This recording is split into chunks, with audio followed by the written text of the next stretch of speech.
loved his family and loved serving this state and our country. He dedicated his life to our country. After decades of rumors, Lindsey Graham's sister finally speaks out about why he never married. For nearly a quarter-century in Washington, Lindsey Graham was known as much for what he didn't have as for what he did. No wife stood beside him at state dinners. No fiancé was ever introduced to reporters trailing his campaigns. When the question came up, which it did constantly, he usually answered with a joke and moved on. Then, on July 11, 2026, Graham died suddenly at his Washington home at the age of 71, and in the days that followed, the answer that decades of gossip and speculation had never quite pinned down finally came into focus, not from a tabloid or an anonymous staffer, but from the one person who had lived it alongside him, his younger sister, Darlene Graham Nordun. To understand why Graham never married, you have to go back long before the Senate, long before Washington, to a cramped set of rooms behind a bar in central South Carolina. A childhood spent behind a bar. Lindsey Olin Graham was born on July 9, 1955, in Central, a small blue-collar town in the northwestern part of South Carolina. His parents, Florence James Graham and Millie Graham, ran a combination bar, pool hall, restaurant, and liquor store known locally as the Sanitary Cafe. The family lived in a room off to the side of that business for years. Darlene has since described the regulars who came through as something like extended family, saying the customers functioned almost like aunts and uncles to the two Graham children growing up in that single working-class household. Graham became the first person in his family to attend college, enrolling at the University of South Carolina and later moving on to law school there, with no particular plan to end up in national politics. Those plans were upended by a devastating stretch of loss. In 1976, their mother, Millie, died after being diagnosed with Hodgkin lymphoma. Reporting at the time noted she was buried the day before Darlene's 12th birthday. Roughly 15 months later, their father, Florence, died suddenly of a massive heart attack. Darlene was the one who found him. She has since recalled standing in the living room of their home, terrified, in the moments after his death, and has said that Lindsey held on to her and promised he would always be there for her. Graham was in his early 20s and still working through his undergraduate and law studies at the University of South Carolina when he lost both parents within roughly a year of each other. There was no extended family standing by with the resources or structure to absorb a newly orphaned teenager. There was only Graham, barely out of his own childhood, and a little sister who suddenly had nowhere else to turn. Raising his sister instead of starting a family of his own. Rather than send Darlene to live with relatives, Graham made the decision to keep her with him.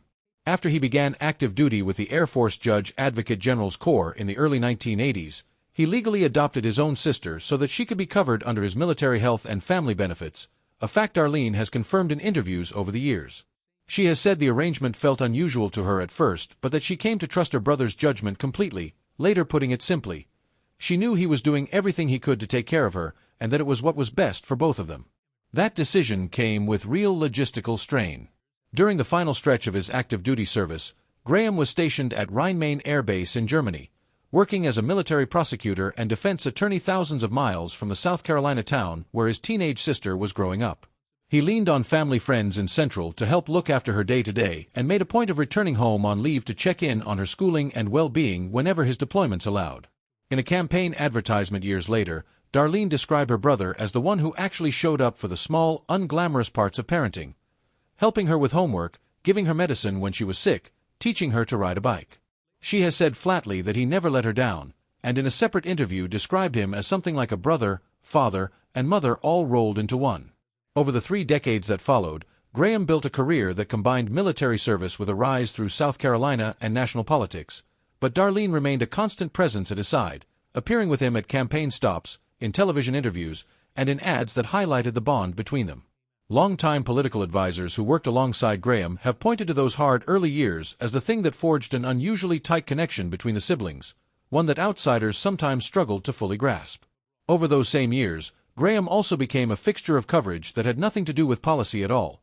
Profiles and interviews that tried, again and again, to explain the bachelor senator to a public that found it genuinely puzzling. Colleagues who spent time with him socially often noted that his schedule left almost no room for anything resembling a conventional dating life. Between active duty service, a demanding legal career, weekend trips home to check on Darlene, and later the grind of a Senate campaign schedule, the kind of courtship most people pursue in their 20s and 30s simply never fit into his life the way it did for his peers. At the time, that reality was framed publicly as a running joke about a confirmed bachelor who preferred golf and the Senate floor to settling down. Only decades later would that framing start to look more complete. A career built alongside a famous friendship. Graham's rise through politics followed a fairly direct line: assistant attorney for Oconee County, city attorney in his hometown of Central, a seat in the South Carolina House of Representatives in 1992, the U.S. House in 1994, and finally the U.S. Senate in 2002, where he succeeded the long-serving Strom Thurmond.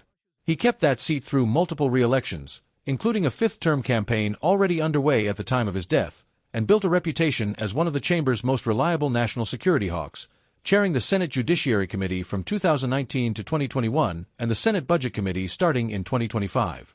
Much of his public identity in Washington was shaped by his close friendship with Senator John McCain of Arizona. Along with Senator Joe Lieberman, the two were sometimes called the Three Amigos for their bipartisan work on defense and foreign policy. McCain's family has said publicly that Graham remained close to them for years after McCain's death in 2018, continuing to call and visit long after the cameras had moved on. That friendship, along with his years working across the aisle with the late Senator Ted Kennedy on immigration reform and his prominent role in the bipartisan Gang of Eight effort in 2013, defined Graham as a lawmaker willing to negotiate even when it cost him politically.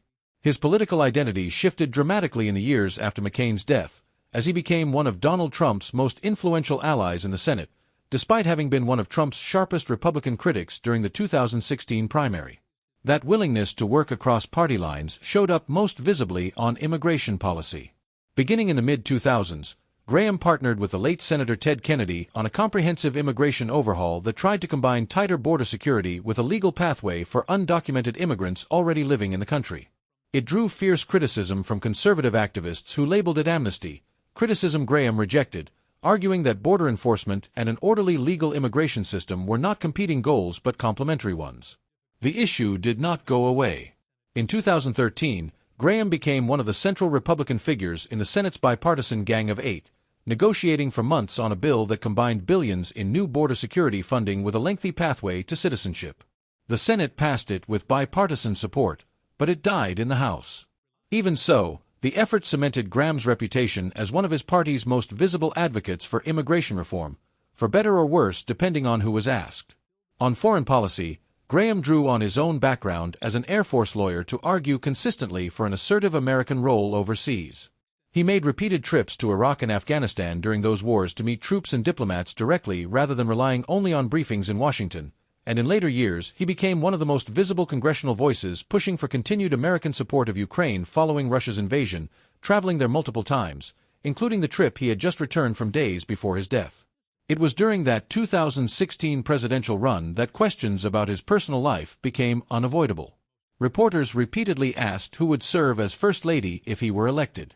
Graham tended to brush the question off with humor rather than getting drawn into a serious discussion of his private life, at one point noting on the campaign trail that he did have a sister who could step into that kind of role if it ever came to that.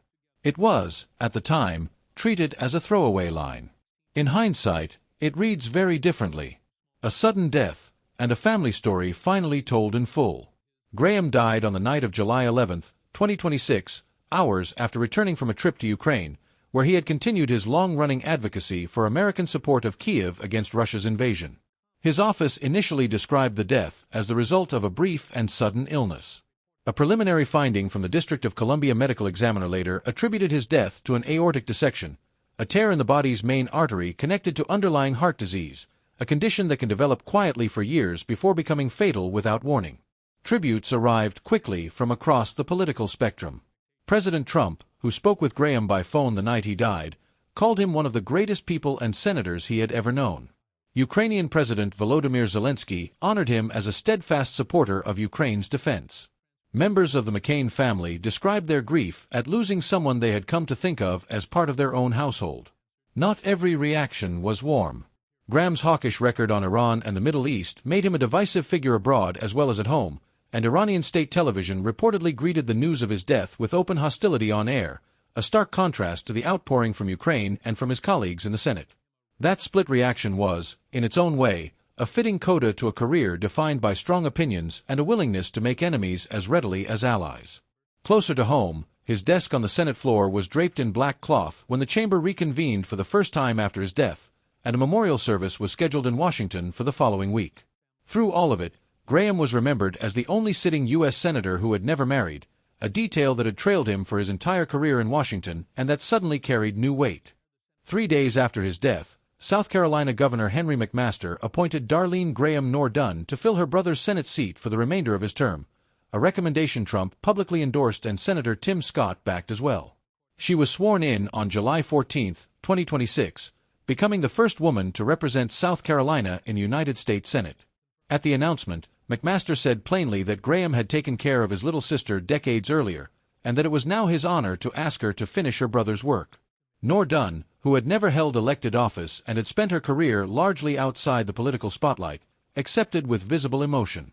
Away from politics, she built a career as a certified optician and spent years supporting government programs for the blind and for workforce development, later moving into work helping people with disabilities find employment.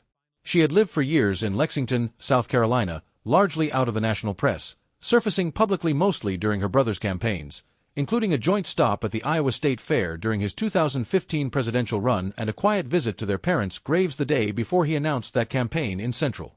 Her comment at the announcement was simple and direct. Lindsey had always been there for her, and now she would be there for him. It was in the days surrounding that appointment, as reporters and old friends revisited the Graham family's history for obituaries and profiles, that the full shape of Darlene's account of her brother's life came together publicly in a way it never quite had before.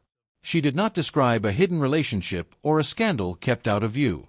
She described a promise made by a scared 20-something to a newly orphaned child, and a life that was subsequently built around keeping it. Friends and colleagues who watched Graham raise his sister while finishing law school and beginning a career as a military lawyer have said the sacrifice was not symbolic. It meant putting off the ordinary business of dating and courtship that most people his age were pursuing, in favor of report cards, doctor's appointments, and a teenager who needed stability more than he needed anything else at that point in his life. By the time Graham was established enough in his career and finances to have more room for a personal life of his own, the pattern had already been set for decades.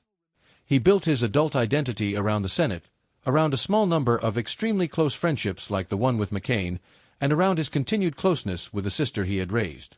Darlene married, had 2 daughters, and eventually grandchildren of her own, all while remaining a fixture at her brother's side through his campaigns and public life. Lindsey Graham himself put it plainly in a 2015 interview, saying that of everything that had happened in his life, how well his sister turned out was, by far, the highlight of it.